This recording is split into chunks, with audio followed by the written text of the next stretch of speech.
ಆತ್ಮೀಯ ಬಂಧುಗಳೇ ನಮಸ್ಕಾರ. ನಾನು ನಿಮ್ಮ ಪ್ರಶಾಂತ್ ಹೊಸದುರ್ಗ. ಬಂಧುಗಳೇ, ಈಗ ಲೈವ್ ಬಂದಂಥ ವಿಚಾರ ಏನು ಅಂತ ಹೇಳಿದ್ರೆ, ನಿನ್ನೆ ತಾನೇ ಒಂದು ಸಾವಾಗಿದೆ. ನಮ್ಮ ಕೋಡಿಹಳ್ಳಿ ಪೊಲೀಸ್ ಠಾಣಾ ವ್ಯಾಪ್ತಿಯಿಂದ ಕೆಲವೇ ಕಿಲೋಮೀಟರ್ಗಳ ದೂರದಲ್ಲಿರುವಂಥ ಭೋಗನಂಜಪ್ಪನದೊಡ್ಡಿಯಲ್ಲಿ ಒಬ್ಬರು ಸಾಲದ ಕಿರುಕುಳ ತಾಳಕ್ಕಾಗ್ದಿರ ರಾತ್ರೋರಾತ್ರಿ ನೇಣು ಹಾಕಿಕೊಂಡು ಮೃತಪಟ್ಟಂಥ ಒಂದು ದಾರುಣವಾದಂಥ ಘಟನೆ ನಡೆದಿರುತ್ತೆ. ಈ ಒಂದು ದಿಕ್ಕಿನಲ್ಲಿ ನೀವು ನಾನು ಮೈಕ್ರೋ ಫೈನಾನ್ಸ್ಗಳ ವಿರುದ್ಧ ಮತ್ತು ಫೈನಾನ್ಸ್ಗಳ ವಿರುದ್ಧ ಹಲವಾರು ವಿಡಿಯೋಗಳನ್ನು ಮಾಡಿರುವಂಥದ್ದು ನೋಡಿದರೆ, ಮತ್ತು ರಾಜ್ಯದ ಮೂಲೆಗಳಿಂದ ಹಲವಾರು ತಾಲೂಕುಗಳಿಂದನೂ ಕೂಡ ನನಗೆ ಭಾಳಷ್ಟು ಕರೆಗಳು ಬರ್ತಾಯಿತ್ತು. ವಸೂಲಾತಿ ನೆಪದಲ್ಲಿ ಕಷ್ಟ ಕೊಟ್ಟಾಗ ನನಗೂ ಕೂಡ ಕಾಲ್ ಮಾಡ್ತಾಯಿದ್ರು. ನಾನು ಒಂದಷ್ಟು ಜನರಿಗೆ ನಾನು ಸಲಹೆ ಸೂಚನೆಗಳನ್ನು ಕೊಡ್ತಾ, ನಾನು ಅವರ ಕಿರುಕುಳದಿಂದ ನಾವು ಹೇಗೆ ಪ್ರಶ್ನೆ ಮಾಡಬೇಕು, ಏನೋ ಅವರ ಲೋಪ ಇದೆ, ಅದನ್ನು ನಾವು ಪ್ರಶ್ನೆ ಮಾಡೋದ್ರ ಮೂಲಕ ನಾನು ಅವರಿಗೆ ಪರಿಹಾರಗಳನ್ನು ಸೂಚಿಸ್ತಾ ಇದ್ದೆ. ಆ ಒಂದು ನಿಟ್ಟಿನಲ್ಲಿ ನನ್ನ ವಿಡಿಯೋಯಿಂದ ಭಾಳಷ್ಟು ಕರೆಗಳು ಬರ್ತಾ ಇದ್ದಾಗ ನಾನು ಇದ್ರ ಬಗ್ಗೆ ಒಂದು ಹೋರಾಟವನ್ನು ಮಾಡಬೇಕು ಅನ್ನುವಂಥದ್ದು ಒಂದು ಆಲೋಚನೆಯಲ್ಲಿದ್ದೆ.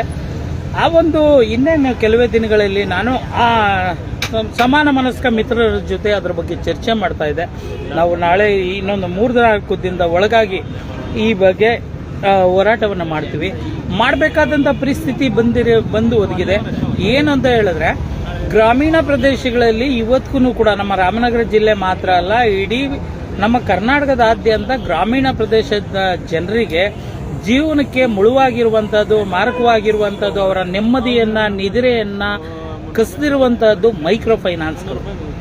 ನೀವೇನು ಸಂಘಗಳು ಅಂತ ಹೇಳ್ತೀರಾ, ಸಂಘದ ಸಾಲ ಅವು ಇವು ಅಂತ ಹೇಳ್ತೀರಾ, ಆ ರೀತಿಯ ಮೈಕ್ರೋ ಫೈನಾನ್ಸ್ಗಳು ಇವತ್ತೊಂದು ದಿನ ನಾಯಿ ಕುಡೆಗಳ ರೀತಿ ಉಟ್ಕೊಂಡಿದೆ. ಮತ್ತು ಅವರು ಏನು ನಿಯಮಗಳ ಅನುಸಾರ ಅವರು ಸಾಲಗಳನ್ನು ಕೊಡ್ತಾ ಇಲ್ಲ, ಮತ್ತೆ ವಸೂಲಾತಿಯನ್ನು ಕೂಡ ಮಾಡ್ತಾ ಇಲ್ಲ. ಅವರು ಸಾಲವನ್ನು ಕೊಡುವಂಥದ್ದು ಮೈಕ್ರೋ ಫೈನಾನ್ಸ್ಗೆ ಒಂದು ಆರ್ಥಿಕ ಪುನಶ್ಚೇತನದ ಒಂದು ಉದ್ದೇಶಕ್ಕೋಸ್ಕರ ಕೊಡುವಂಥದ್ದು. ಅಂದರೆ ಗೃಹಿಣಿಯರು ಮನೆಯಲ್ಲಿರುವಂಥವ್ರಿಗೆ ಒಂದು ಅಭದ್ರಿತ ಸಾಲ ಅಂತ ಹೇಳ್ತಾರೆ. ಗ್ರೂಪ್ ಗ್ಯಾರಂಟಿ ಮೇಲೆ ಯಾವುದೇ ಒಂದು ಆಧಾರ ಇಲ್ಲದೆ, ಕೇವಲ ಡಾಕ್ಯುಮೆಂಟ್ಸ್ಗಳ ಆಧಾರ, ಸೈನ್ ಆಧಾರಗಳು ಇಲ್ಲದೆ ಅವ್ರಿಗೆ ಒಂದು ಗ್ರೂಪ್ ಗ್ಯಾರಂಟಿ ಮೇಲೆ ಪರಸ್ಪರ ಒಪ್ಪಿಗೆಯ ಮೂಲಕ ಸಾಲಗಳನ್ನು ಕೊಡ್ತಾರೆ. ಆದರೆ ಆ ಸಾಲಗಳನ್ನು ಒಳ್ಳೆ ಏನು ಉದ್ದೇಶಕ್ಕೋಸ್ಕರ ಕೊಡ್ತಾ ಇದೆ ಅಂತ ನೀವು ಅರ್ಥ ಮಾಡ್ಕೊಳ್ಬೇಕು. ಇವತ್ತಿಗೂ ಕೂಡ ಹಳ್ಳಿಗಳಲ್ಲಿ ಹಸು ತಗೊಳ್ಳೋದಕ್ಕೆ, ಆಮೇಲೆ ಏನಾದರೂ ಅವರು ಮನೆಯಲ್ಲೇ ಪ್ರಾಡಕ್ಟ್ಗಳನ್ನು ಮೇಣದ ಬತ್ತಿಯ ಆ ಥರ ಈ ಥರ ಏನಾದ್ರು ತಯಾರಿಸೋದಕ್ಕೆ, ಈ ರೀತಿ ಅವರು ಆ ಸಾಲದಿಂದ ಆರ್ಥಿಕ ಚೈತನ್ಯವನ್ನು ಪಡೆದುಕೊಳ್ಳೋದಕ್ಕೆ ಇವತ್ತು ಸಾಲಗಳನ್ನು ಕೊಡಬೇಕು. ಮತ್ತು ಅವರು ಆ ಸಾಲವನ್ನು ಅದಕ್ಕೆ ಬಳಕೆ ಮಾಡಿಕೊಳ್ಳೋ ರೀತಿ ಮೈಕ್ರೋ ಫೈನಾನ್ಸ್ಗಳು ನೋಡ್ಕೊಳ್ಬೇಕು. ಅಕಸ್ಮಾತಾಗಿ ಅವರು ಮಾಡ್ಕೊಳ್ಳದೆ ಇದ್ದಾಗ ಅವ್ರಿಗೆ ತಿಳಿ ಹೇಳಿ ಮತ್ತೆ ಅವರು ಬಳಸ್ಕೊಂಡಿರುವಂಥ ಹಣನ ಅದೇ ಯೋಜನೆಗೆ ಬಳಸ್ಕೊಳ್ಳೋ ರೀತಿ ಮಾಡಿದಾಗ ಸಾಲ ಕೊಟ್ಟೋದಕ್ಕೆ ಮತ್ತೆ ಅವರು ಮರಳಿ ಕಟ್ಟುವಂಥ ಒಂದು ಸಾಮರ್ಥ್ಯವನ್ನು ಹೆಚ್ಚಿಸ್ಕೊಳ್ಳೋದಕ್ಕೆ ಅವರು ಸಹಕಾರಿಯಾಗೋ ರೀತಿಯಲ್ಲಿ ಸಾಲಗಳನ್ನು ಕೊಡಬೇಕು. ಆದರೆ ಯಾವುದೇ ಮೈಕ್ರೋ ಫೈನಾನ್ಸ್ಗಳು ಇವತ್ತೊಂದು ದಿನ ಲಾಭವಾದ ಉದ್ದೇಶದಲ್ಲಿ ಅವರಿಗೆ ಬ್ಲಾಕ್ ಮನಿಗಳೆಲ್ಲ ಭಾಳಷ್ಟು ಬರುತ್ತೆ. ಬಂದಾಗ ಅವರು ಬೇಕಂತಾನೆ ಸಾಲ ತಗೊಳ್ಳಿ ಅಂತ ಹೇಳ್ಬಿಟ್ಟು ಕೊಡ್ತಾರೆ. ಮತ್ತೆ ನಮ್ಮ ಗ್ರಾಮೀಣ ಜನ 1-2 ಮೈಕ್ರೋ ಫೈನಾನ್ಸಲ್ಲಿ ಇದ್ರೆ ಅವರ ಜೀವನ ಮುಗಿದೋಗುತ್ತೆ. ಅದರಿಂದ ಅವರು ವರ್ಷಾನುಗಟ್ಟಲೆ ಆಚೆ ಬರೋದು ಸಾಧ್ಯನೇ ಇಲ್ಲ.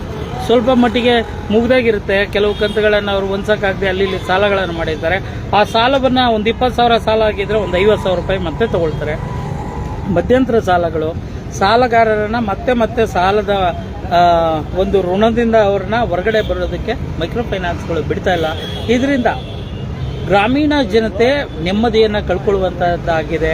ಮತ್ತೆ ಯಾವುದೇ ಒಂದು ದೂರದ ಒಂದು ರಿಲೇಷನ್ ಮನೆಗೆ ಹೋಗಿ 1-2 ದಿನ ಇರ್ತೀನಿ ಅಂತ ಹೇಳಿದ್ರು ಈ ಸಂಘದವರು ಬಿಡಲ್ಲ. ಮತ್ತೆ ಅಟೆಂಡೆನ್ಸ್ನ ಹೆಸರದಲ್ಲಿ ಅವರೇ ಬರಬೇಕು, ಅವರೇ ಇರಬೇಕು, ಎಲ್ಲರ ಹಾಜರಾತಿ ಕರೆಕ್ಟಾಗಿರಬೇಕು ಅಂತ ಹೇಳಿದ್ರೆ ನೀವು ಸಾಲ ಕೊಡ್ತೀರಾ. ನಿಮ್ಮ ಸಾಲ ತೀರ್ಸೋಕ್ಕೋಸ್ಕರ ನಾವೆಲ್ಲಾದರೂ ದುಡಿಲೇಬೇಕಾಗಿರುತ್ತೆ. ಆದರೆ ಆ ದುಡಿಯೋದಕ್ಕೂ ನೀವು ಕಳಿಸೋದಿಲ್ಲ. ಯಾರಾದರೂ ಒಂದು ಕಟ್ಟಲಿಲ್ಲ ಅಂದರೆ ಎಲ್ಲರೂ ಸೇರಿಸಿ ಕಟ್ಟಕ್ಕೆ ಅವರೆಲ್ಲ ಇರಲಿ ಅನ್ನೋ ದೃಷ್ಟಿಯಲ್ಲಿ ಅಟೆಂಡೆನ್ಸ್ ಅನ್ನುವಂಥ ಒಂದು ಇಲ್ಲದ ಒಂದು ಕಾನ್ಸೆಪ್ಟನ್ನು ನೀವೇ ಮಾಡ್ಕೊಬಿಟ್ಟಿದ್ದೀರಾ. ಅವ್ರ ಕೆಲಸಕ್ಕೂ ಕೂಡ ಹೋಗೋಕ್ಕಾಗಲ್ಲ. ಅವ್ರ ಕೆಲಸಕ್ಕೆ ಹೋದ್ರೇ ನಿಮ್ಮ ಸಾಲಗಳನ್ನು ತೀರ್ಸೋಕ್ಕಾಗೋದು. ಆದರೆ ನಿಮ್ಮ ನೀತಿ ನಿಯಮಗಳಿಗೆ ಅವರು ಎದುರಿ ಸಂಘದವರು ಮನೆಯಲ್ಲಿ ಮಕ್ಕಳು ಹಸ್ಕೊಂಡಿದ್ರು, ಸ್ಕೂಲ್ಗೆ ಕಳಿಸ್ತಾ ಇದ್ರು ಅವರು ಓಡ್ ಬಂದು ನಿಮ್ಮ ಮುಂದೆ ಕೂತ್ಕೊಳ್ಳೋ ಹಾಗೆ ನೀವು ಮಾಡ್ತೀರಾ. ಇದನ್ನು ಕೂಡ ಒಂದು ರೀತಿ ಶೋಷಣೆ. ಆದ್ದರಿಂದ ಗ್ರಾಮೀಣ ಮಟ್ಟ ಪ್ರದೇಶಗಳಲ್ಲಿ ಮೈಕ್ರೋ ಫೈನಾನ್ಸ್ ಸಾಲಗಳು ಬಹಳಷ್ಟು, ಅದರಲ್ಲೂ ಈ ಧರ್ಮಸ್ಥಳ ಸಂಘದವರು ಬಹಳಷ್ಟು, ಧರ್ಮಸ್ಥಳ ಗ್ರಾಮಾಭಿವೃದ್ಧಿ ಸಂಸ್ಥೆ ಅಂತ ಹೇಳ್ಬಿಟ್ಟು ಅವರು ತಗೊಂಡು RBIನ ನಿಯಮಾವಳಿಗಳೇ ಗೊತ್ತಿಲ್ಲ, ಅವರು ಲೈಸೆನ್ಸನ್ನು ತಗೊಂಡಿಲ್ಲ, ಮತ್ತು ಅವ್ರ ಸಾಲಗಳು ಕೊಡೋದಕ್ಕೂ ಒಂದು ಅರ್ಹತೆ ಆಗಲಿ ಒಂದು ನಿಯಮವಾಗಲಿ ಅವ್ರ ಹತ್ರ ಇಲ್ಲ.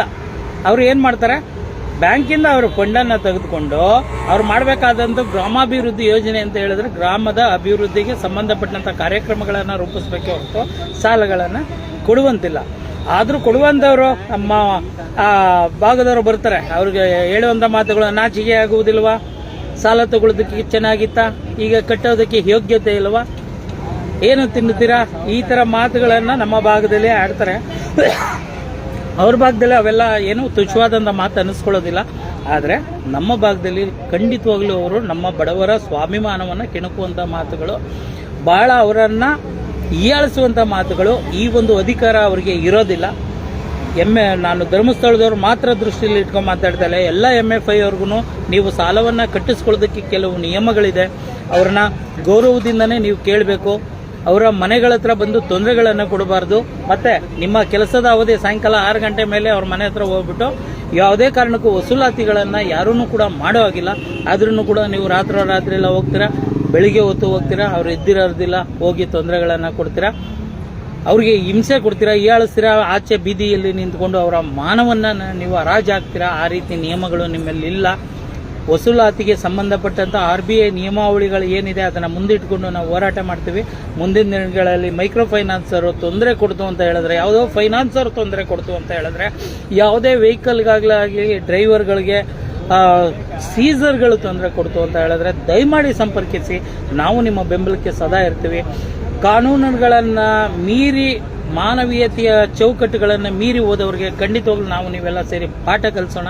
ಆ ದಿಕ್ಕಿನಲ್ಲಿ ನಾವು ಇನ್ನೊಂದು 2-3 ದಿನಗಳಲ್ಲಿ ಒಂದು ಬಹಳ ಒಳ್ಳೆಯ ಹೋರಾಟವನ್ನು ಕನಕಪುರದ ಎಲ್ಲ ಪ್ರಗತಿಪರ ಸಂಘಟನೆಗಳು ಒಟ್ಟಾಗಿ ಸೇರಿ ನಾವು ಆಯೋಜನೆ ಮಾಡ್ತಾ ಇದ್ದೀವಿ. ಇದಕ್ಕೆ ನೀವು ನೊಂದಿರುವಂಥವರು ನೀವೇ. ಆದ್ದರಿಂದ ಪ್ರತಿಯೊಂದು ಮನೆಯಲ್ಲೂ ಕೂಡ ನೀವು ಸಂತ್ರಸ್ತರಿದ್ದೀರಾ. ನಿಮ್ಮ ಪರವಾಗಿ ಯಾರಾದರೂ ಒಬ್ಬರನ್ನ ಕಳಿಸ್ಕೊಡಿ.